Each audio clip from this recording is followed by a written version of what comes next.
La princesse, éprouvée par la danse, suggéra à Léon de faire une pause. Elle fut troublée en apercevant le prince et le duc en pleine discussion, se demandant intérieurement ce qui pouvait bien les occuper. Ils échangeaient au sujet de leur fiançailles. Son Altesse avait déjà pris des dispositions avec Hélène afin de faire parvenir tous les documents nécessaires. Léon intervint alors soudainement et leur demanda de lui accorder leur attention. Tous se tournèrent vers lui avec surprise, incapables de saisir ses intentions. D'une voix assurée, Léon proposa que les fiançailles soient repoussées jusqu'à la majorité de la princesse. Le prince reconnut qu'un engagement avec une mineure n'était pas approprié et fit remarquer que le duc avait des préférences singulières. Ninon remercia Léon de veiller sur elle. Bien que le jeune duc n'eût jamais envisagé de reporter les fiançailles par considération pour la princesse, il se réjouissait que cette interprétation s'impose aux yeux de tous. En réalité, son intention était d'accélérer la cérémonie marquant son passage à l'âge adulte. La famille Hélène attachait une grande importance aux dons exceptionnels liés à l'eau, et puisque Léon était le plus puissant des éveillés, il était destiné à succéder au duc. Il comptait ensuite faire usage de son pouvoir pour parvenir à ses fins.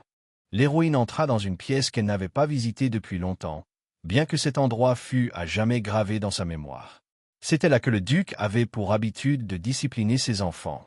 La porte s'ouvrit brusquement et son père exigea que Léart explique pourquoi elle avait dansé avec Mick lors du banquet, alors qu'elle ne voyait aucun mal à partager une danse avec lui. À cet instant, le duc comprit que quelque chose avait changé chez sa fille. Elle qui, autrefois, se montrait si différente. Il la jugea aussitôt comme une enfant renfermée et pensa qu'il s'agissait encore d'une de ces manigances destinées à attirer l'attention. Son père se mit à crier, affirmant que Léart ferait mieux de ne pas se servir de Mick à cette fin, consciente de la haine qu'il lui portait. Selon le duc, il ne l'avait jamais considérée comme une véritable Hélène et n'avait donc aucune obligation de la traiter comme sa fille. Contre toute attente, Léart répliqua que, dans ce cas, elle ne le considérait pas non plus comme son père. Le duc resta stupéfait, incapable de croire ce qu'il venait d'entendre et qui n'avait jamais osé s'exprimer ainsi auparavant. Jusqu'alors, Léart avait plus que tout désiré faire partie de la famille Hélène. Décontenancé, le duc lui demanda si elle comprenait le sens de ses paroles. La jeune fille lui lança un regard froid et lui rappela qu'il avait lui-même affirmé qu'elle n'appartenait pas à Hélène. Si tel était le cas, elle ne voyait aucune raison de suivre ses règles ni de rester à l'écart de Mick. Le duc, hors de lui, s'emporta face aux propos qu'elle tenait dans cette pièce. L'héroïne avait enduré de nombreuses leçons dans cette salle de discipline, au point d'en garder une douleur persistante aux oreilles. Cette salle de musique avait pourtant été l'endroit favori de la duchesse dans le domaine, jusqu'à sa mort. Hélène avait toujours tenu Léart pour responsable de la disparition de son épouse, prétendant que l'enfant était né sans conscience. L'héroïne avait toutefois entendu dire que l'état de sa mère s'était déjà détérioré après la naissance de ses 3 fils, et qu'après celle de jumeaux, la duchesse s'était éteinte. Léart évoqua alors le dernier souhait de sa mère, si elle voulait qu'on se venge de l'enfant qu'elle avait mis au monde. S'adressant au duc, encore sous le choc, elle déclara que s'il n'avait rien d'autre à ajouter, elle s'en allait. Léart quitta la pièce précipitamment en claquant la porte, tandis que le duc demeurait immobile, la tête baissée. Il restait convaincu que sa femme était morte en mettant au monde un être dépourvu de pouvoir. Cette nuit-là, Léart retira le dernier sceau maudit des yeux de Michael. Mick remarqua son humeur sombre et chercha à comprendre ce qui la troublait. Elle lui confia qu'elle était passée à l'improviste dans la salle de discipline. Soucieux de ne pas la mettre mal à l'aise, il l'observa attentivement afin de déceler la moindre trace de violence, mais ne remarqua rien d'anormal. Il esquissa alors un sourire et lui offrit son épaule, conscient qu'elle pouvait être épuisée. Un silence pesant s'installa, et Mick eut l'impression d'avoir franchi une limite. Pourtant, sans prévenir, Léart se jeta dans ses bras. Accrochée à Michael, elle lui raconta comment elle avait déclaré à son père qu'elle ne se considérait plus comme un membre de leur famille. Il peinait à croire que Léart s'ouvre enfin à lui, qu'elle partage ce qu'elle gardait enfoui depuis si longtemps. Il la serra contre lui avec douceur, cherchant à l'apaiser, et lui fit comprendre qu'elle n'avait pas à chercher l'approbation de personne qui ne la respectait pas. Puis Mick l'invita à lui expliquer ce que les élèves lui avaient réellement fait. La jeune fille demeura un instant absente, incapable de savoir par où commencer. Le premier souvenir qui remonta à la surface datait de son enfance. Elle avait perdu connaissance, et à son réveil, s'était retrouvée seule près d'une cabane, au cœur des montagnes. La neige tombait, le froid était mordant, et elle n'avait personne auprès d'elle. Comme de la nourriture se trouvait dans la cabane, Léart avait pensé qu'il cherchait simplement à la cacher, et non à la tuer. Après un long moment, les Elem l'avaient ramenée, mais uniquement pour l'utiliser comme un outil au service des pouvoirs de Léon. Sans cette utilité, il l'aurait probablement laissé dans cette cabane, ce qui, en toute honnêteté, aurait peut-être été préférable. Les punitions répétées, les moqueries constantes, la colère et l'indifférence rendaient son existence particulièrement difficile. Malgré cela, elle avait toujours fait de son mieux pour mériter leur amour et trouver sa place au sein de la famille, alors même qu'il ne faisait que l'exploiter. À présent, Léart ne ressentait plus rien pour tout ce qui concernait la famille Elem. Après l'avoir écoutée, Michael la rapprocha brusquement de lui et la serra avec force. Il lui promit de l'aider à s'échapper de l'emprise du duc Elem. L'héroïne le remercia et s'accrocha encore davantage à lui. Peu après, Mick l'invita à réfléchir à ce qu'elle souhaitait faire une fois libre. La jeune fille admit avec timidité qu'elle nourrissait un rêve depuis toujours. Elle désirait voir l'océan, qu'elle n'avait connu qu'à travers son imagination. Attendri par ce souhait simple, Michael lui pinça doucement les joues en riant. Avec un sourire rassurant, il affirma que Léart verrait la mer et jura sur le nom de sa mère qu'il viendrait la chercher le jour de sa majorité. Le jour de la rencontre avec le roi des esprits arriva. Le duc, accompagné de ses fils, s'avança vers la porte de la salle sacrée. Cette fois, elle était ouverte, et tous se précipitèrent à l'intérieur. Lorsque le duc avait entendu parler pour la première fois du réveil du roi des esprits, il n'avait pas mesuré l'ampleur de sa puissance. Désormais, il était témoin de la force prodigieuse de l'eau. Agenouillé devant le roi des esprits, Anne annonça qu'il avait amené celui qui l'avait éveillé. Le roi des esprits posa alors un regard mécontent sur Léonidius et exprima son doute quant à son rôle dans cet éveil. S'élevant dans les airs, il qualifia toute cette histoire de dérisoire, les yeux fixés sur Léonidius avec stupéfaction, avant de le désigner comme un imposteur. Il était profondément furieux que les Elem aient osé tenter de le tromper en lui présentant la mauvaise personne, et non celle qu'il avait réellement réveillée. La rage assombrit le regard du roi des esprits, au point qu'il sembla prêt à tout les anéantir. Le duc prit alors la parole, affirmant qu'il ne comprenait pas ce qu'il voulait dire, puisque Léonidius possédait la pierre spirituelle. Le roi des esprits perçut aussitôt qu'il ne mentait pas. Les Elem ne saisissaient réellement pas la situation. Malgré cela, il restait certain que la réincarnation d'Urine, celle qu'il avait réveillée, se trouvait tout près. Il déclara que le véritable propriétaire de la pierre spirituelle se trouvait dans ce château et ordonna qu'on le lui amène. Le duc promit de s'en charger, bien qu'il n'eût aucune idée de l'identité de cette personne. Tous les membres éveillés de la famille Elem furent alors conduits un à un devant le roi des esprits. Mais celui-ci répétait inlassablement que la bonne personne ne se trouvait pas parmi eux. Assis dans son bureau, le duc se tourmentait, cherchant à comprendre où il avait commis une erreur et comment Léon ne pouvait pas être le véritable propriétaire de la pierre. Enlia suggéra à son père de vérifier les éveillés de bas niveau. En apercevant le visage grave de son frère, elle lui conseilla de ne pas trop s'inquiéter. Même sans la pierre spirituelle, Léonidius demeurait l'héritier légitime du duc. Dantalion devait retourner au palais impérial avec la princesse, mais il promit de revenir pour la cérémonie de passage à l'âge adulte de son frère. Un chevalier fit alors irruption pour annoncer que le duc Mick quittait Elem, interrompant la discussion entre le père et ses fils. Valto et Michael hésitaient à partir plus tôt que prévu. Mais ils ne voyaient plus l'intérêt de rester puisque la malédiction avait été entièrement levée. De plus, de nombreux préparatifs l'attendaient encore en vue de l'arrivée de Léart. À cet instant, Léon apparut pour faire ses adieux au duc Mick. Michael esquissa un sourire en coin et déclara que c'était un véritable honneur, ajoutant que son voyage se déroulerait désormais sans encombre. Caressant ostensiblement le renard argenté, il précisa que grâce à l'hospitalité des Elem, il n'avait pas connu un seul jour d'ennui dans la demeure du duc. Léonidius demanda alors à Mick s'il comptait emmener la petite bête. Conservant son sourire narquois, le duc Mick répondit qu'il emportait toujours ce qui lui appartenait. Une fois installé dans la calèche, Mick fit ses adieux à Léon et lui déclara qu'il se reverrait. Léon se contenta d'affirmer qu'il ne se recroiserait probablement plus.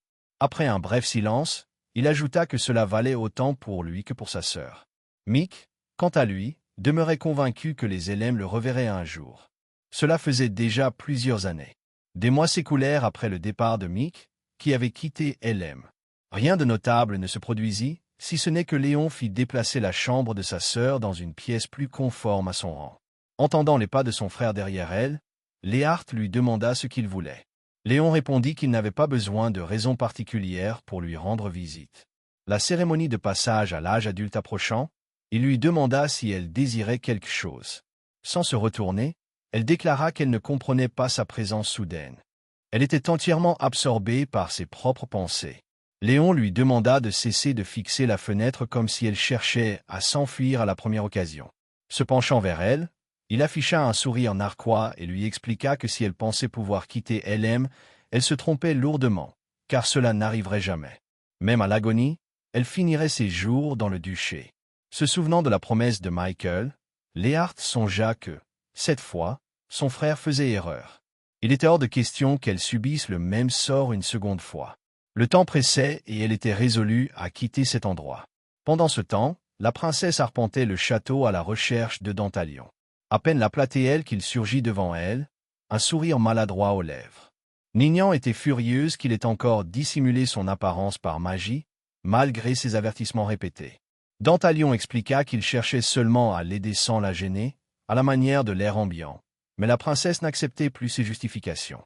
Dantalion se retourna alors et aperçut le prince dans le couloir, accompagné d'un homme enveloppé d'une cape.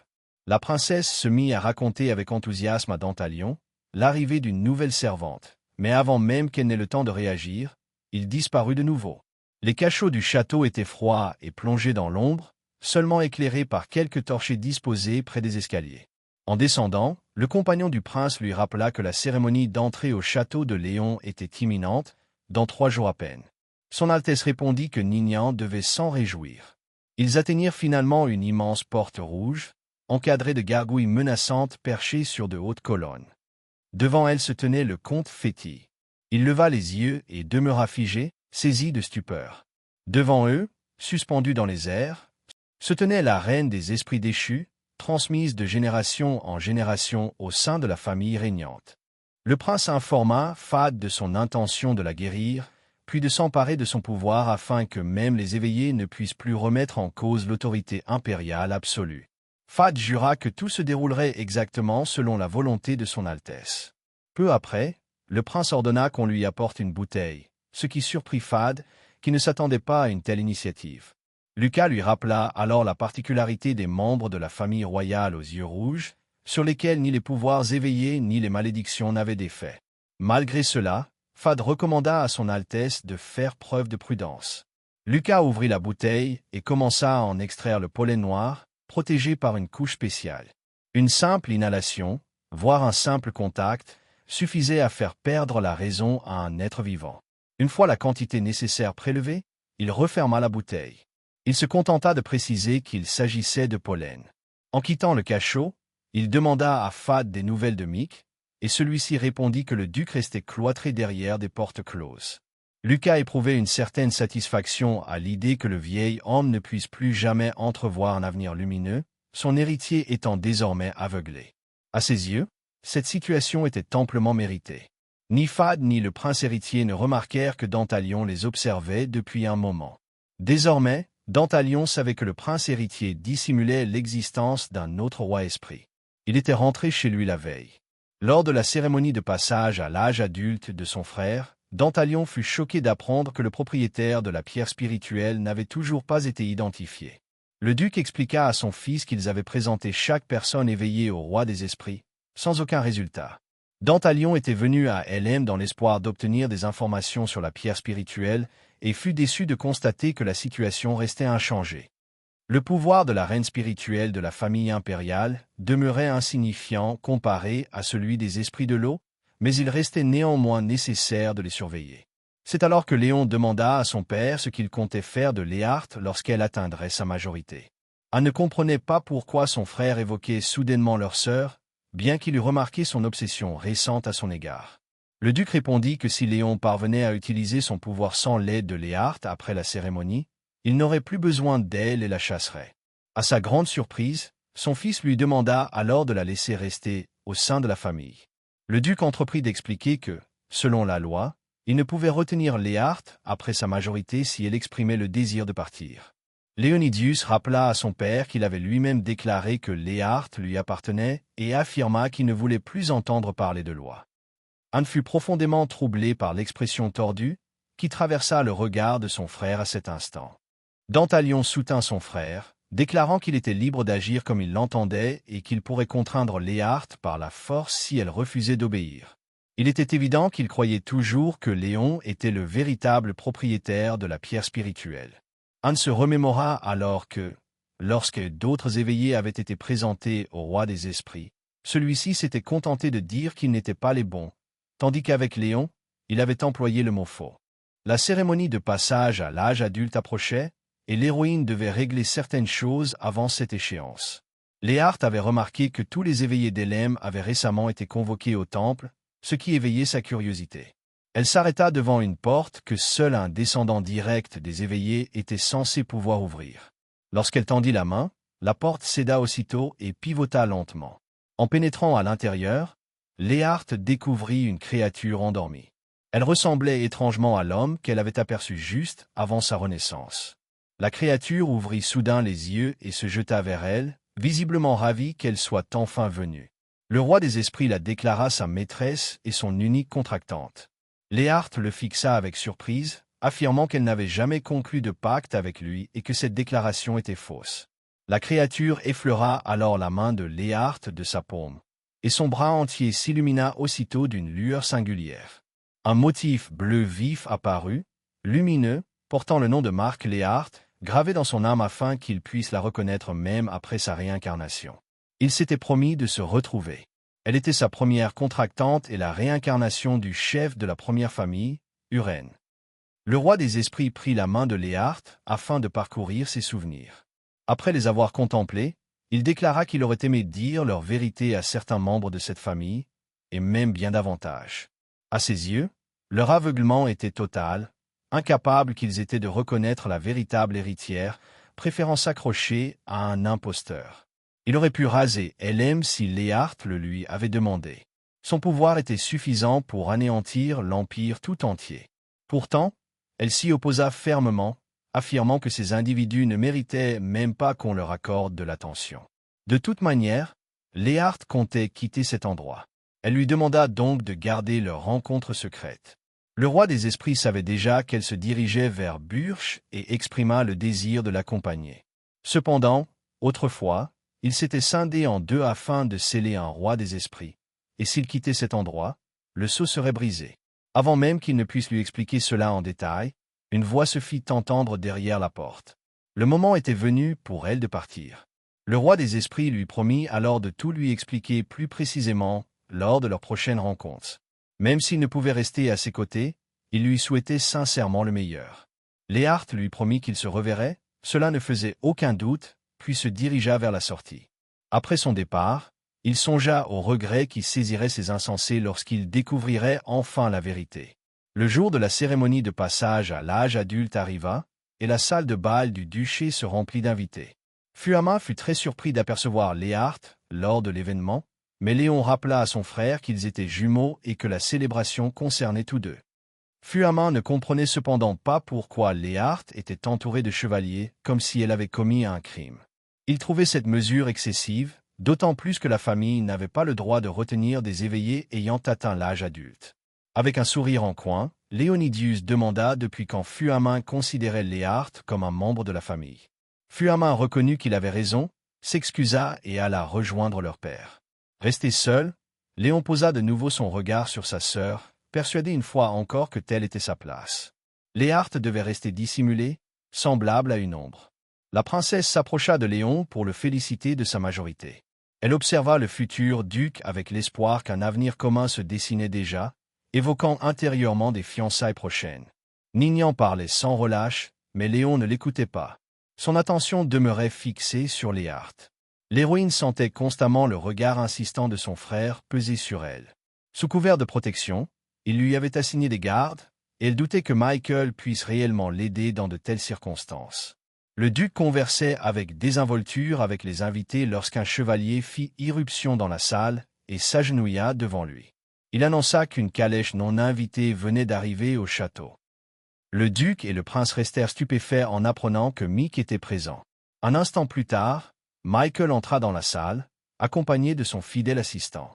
Avec un sourire calme, il déclara qu'il se réjouissait d'être arrivé avant la fin de la cérémonie.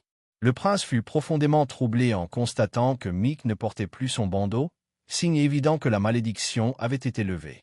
Le duc, hors de lui, fulminait à l'idée que Michael ait osé se présenter à LM sans invitation et jura de le lui faire payer.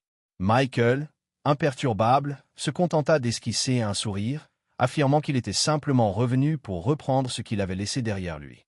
Léon, tendu, chercha à comprendre ses paroles. Michael se tourna alors vers Léart, qui se tenait un peu en retrait. Il la regarda longuement, puis lui tendit la main, déclarant qu'il était venu tenir sa promesse et l'invita à l'accompagner à Burt's. S'excusant pour le retard, Michael ajouta qu'il devait partir. Avant même que Léart ait pu faire un pas vers lui, une vague d'eau jaillit brusquement entre eux, dressant une barrière immédiate. La voix de Léon s'éleva, chargée de colère contenue, accusant Michael d'avoir osé enlever sa sœur. Léon laissa alors éclater sa puissance, la matérialisant sans retenue. Il affirma que Michael n'obtiendrait jamais ce qui lui appartenait et le menaça de l'anéantir s'il tentait quoi que ce soit. La force qu'il projeta se dirigea vers Michael, mais elle ne l'atteignit pas. Une énergie bien plus colossale surgit soudain, repoussant sans effort l'eau invoquée par Léon. Dans le hall, il devenait évident pour quiconque observait la scène de discerner l'origine de cette puissance écrasante. Léon se figea, identifiant enfin la source de l'explosion d'énergie. Au centre de la vague gigantesque, Léart se tenait droite, les sourcils froncés, et ordonna calmement que tout cela cesse. Le silence s'abattit sur la pièce, lourd et stupéfait. L'héroïne se mit alors en mouvement. Michael tenta de la retenir en lui saisissant la main, mais elle déclara qu'avant de partir pour Birch, elle avait quelque chose à régler. Il la relâcha sans insister. Léart se dirigea droit vers son père. Le duc brûlait de savoir quel pouvoir elle venait d'utiliser, mais elle éluda sa question avec une désinvolture maîtrisée. Sans détour, elle lui annonça qu'elle rompait immédiatement tout lien avec le duc d'Elem. Officiellement majeure et légalement libre, personne ne pouvait désormais la retenir. Âgée de 21 ans en comptant le temps écoulé depuis sa renaissance, l'héroïne avait traversé un véritable enfer. À présent, cette période appartenait au passé. Léart ne servirait plus jamais de substitut à qui que ce soit. Fuamin et Dantalion, qui n'avaient encore jamais été témoins d'une telle puissance, restaient complètement abasourdis par ce qu'ils venaient de voir. Déclarant que tout était terminé, l'héroïne proposa à Michael de se rendre à Birch. Sans perdre une seconde, Michael sourit, prit le bras de la jeune fille et la conduisit hors du hall. Léart sourit à son tour, consciente qu'elle allait enfin découvrir l'océan. Assis dans la calèche, Michael repensait à la manière dont la famille LM avait tenté de retenir Léart jusqu'au dernier instant. Le duc s'était élancé à sa suite, manquant de s'effondrer à genoux devant elle. À ses yeux, ces individus ne méritaient pas le trésor qu'ils avaient tenu pour acquis pendant si longtemps. Léart n'aurait jamais dû être réduite au rôle de simple plan de secours pour Léon. Une voix tira Michael de ses pensées. L'héroïne peinait encore à réaliser qu'elle avait réellement quitté LM. Michael caressa doucement les cheveux de Léart et lui promit de l'aider à oublier tout ce qu'elle avait vécu dans ce lieu. Avec un sourire apaisant, il ajouta qu'il serait toujours là pour elle. C'est à cet instant précis qu'on leur annonça leur arrivée. Michael lui demanda si elle était prête, puis ouvrit la portière de la calèche, aussitôt inondée d'une lumière dorée. L'héroïne jeta un regard vers l'extérieur et contempla le soleil en train de se coucher à l'horizon. L'eau se teintait de pourpre. Léart ne parvenait pas à détacher son regard de cette beauté silencieuse. Un sourire se dessina sur ses lèvres tandis qu'un profond sentiment de liberté l'envahissait. Le soleil avait entièrement disparu à l'horizon, et pourtant Léart se tenait encore sur le rivage. L'océan se révélait bien plus vaste et plus beau que tout ce qu'elle avait pu imaginer à travers les contes de fées. Elle remercia Mick et lui confia qu'elle était heureuse de leur rencontre. Elle lui demanda de veiller sur elle une fois arrivée à Birch. Michael, profondément troublé, détourna le regard afin qu'elle ne remarque pas à quel point son visage était devenu rouge. S'approchant davantage de Léart, il lui avoua qu'elle lui avait énormément manqué durant son séjour à Birch. En lui caressant doucement le visage, elle lui répondit qu'il lui avait manqué lui aussi. Pressant sa main un peu plus fort contre sa joue, Michael lui demanda de rester toujours avec lui et de revenir ensemble à la mer, encore et encore. Pendant ce temps, Léon, assis au milieu de la pièce, entouré des meubles qu'il avait saccagés dans un accès de rage, tentait de comprendre ce qui avait mal tourné. Peu à peu, il réalisa que Michael avait représenté un problème depuis le tout début. Dès l'instant où Mick lui avait arraché cette beauté aux cheveux argentés sous le nez, il aurait dû se douter que quelque chose clochait. Il aurait fallu le chasser dès le moment où il avait invité Léart à danser. Le duc s'approcha de son fils et le fixa longuement, sans prononcer un seul mot. Son regard balayant la pièce traduisait clairement son insatisfaction face au déroulement de cette cérémonie de passage à l'âge adulte, qui aurait pourtant dû être la plus grande fête de la famille LM. Malgré cela, le duc demeurait profondément troublé par la puissance brute de Léart. Conscient des pouvoirs liés à l'eau, il se retourna et ordonna à ses fils de le suivre, leur expliquant qu'ils devaient comprendre le sens de ce qui venait de se produire. Tous les 5 se dirigèrent vers le temple afin de s'entretenir avec le roi des esprits. L'être aux cheveux bleus se tenait assis au centre de la pièce, l'air sombre et abattu. En apercevant les LM, il admit avoir eu envie de les réduire en miettes, car à cause d'eux, ces imbéciles, descendants d'Urine, avaient quitté le domaine. Le duc lui demanda de faire preuve d'indulgence et de leur expliquer ce que signifiait réellement être le maître de la pierre spirituelle. Le roi des esprits leur demanda alors comment ils interprétaient le testament d'Urine. Selon le duc, l'alliance stipulait que le véritable maître de la pierre spirituelle apparaîtrait un jour, l'éveillerait et restaurerait le pouvoir de la famille. Avant même qu'il n'ait pu terminer son explication, le roi des esprits déclara que tout cela était faux et entreprit de raconter la véritable histoire du testament. À l'époque d'Urine, lorsque le premier maître s'était manifesté, les portes de la pierre spirituelle s'étaient ouvertes. Les esprits parcouraient alors librement la terre, interagissaient avec les humains et partageaient leur pouvoir avec ceux qui avaient conclu des pactes avec eux. Certains avaient même passé des pactes avec des rois esprits plutôt qu'avec de simples esprits. On les appelait les éveillés. Les relations entre les hommes et les esprits étaient harmonieuses jusqu'au jour où l'un des rois esprits tomba et que les portes furent scellées. En entendant ce récit, Dantalion se demanda s'il s'agissait du même être qu'il avait aperçu dans la cave du prince héritier. Par la suite, tous les esprits retournèrent dans leur monde, et les éveillés, naturellement, ne purent plus utiliser leur pouvoir. Les LM, toutefois, réussirent à préserver leur puissance grâce à Urine. Urine, l'aîné de la famille, était légèrement dérangée et ne put devenir une maîtresse des esprits après avoir atteint l'âge adulte, tout comme Léart, que toute la famille avait tant méprisé. Le roi des esprits afficha un sourire narquois en observant le visage choqué du duc. Il leur demanda ce qu'ils ressentaient désormais, sachant que la véritable maîtresse de la pierre spirituelle, celle qu'ils attendaient depuis si longtemps, les avait quittés, alors même qu'ils l'avaient tous traitée d'impostrice. L'imposteur, selon lui, se trouvait parmi eux. Pointant Léon du doigt, le roi des esprits déclara qu'il avait, dès le ventre de sa mère, entièrement vidé celle-ci de sa force vitale. Le duc se tourna vers son fils, l'horreur se lisant sans détour sur son visage. Le roi des esprits ajouta que Léon avait continué à vivre après sa naissance en se nourrissant cette fois du pouvoir de sa sœur. Il affirma également que sans Léart, il ne partagerait plus aucun pouvoir de l'eau avec eux. Un silence absolu s'abattit sur le temple. Puis ce silence fut rompu par le rire sauvage et dément du duc LM. Perdant l'équilibre, il s'effondra lourdement sur le sol, gémissant qu'il devait à tout prix récupérer Léart.